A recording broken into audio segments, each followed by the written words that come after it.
கடந்த திங்கட்கிழமை முதல் காணாமல் போனதாக அறிவிக்கப்பட்ட 44 வயதுடைய ஒருவர் ஸ்லாங்கூர் ஸ்ரீகம்பாங்கன் பகுதியில் அமைந்துள்ள மைன்ஸ் ஏரியில் நேற்று சடலமாக கண்டுபிடிக்கப்பட்டார்.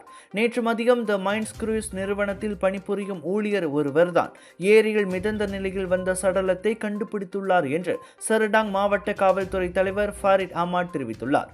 உயிரிழந்த அன்னவரை கடந்த திங்கட்கிழமை முதல் காணவில்லை என்று அவரது மனைவி காஜாங் காவல் நிலையத்தில் புகார் அளித்துள்ளார் என்பதும் குறிப்பிடத்தக்கது.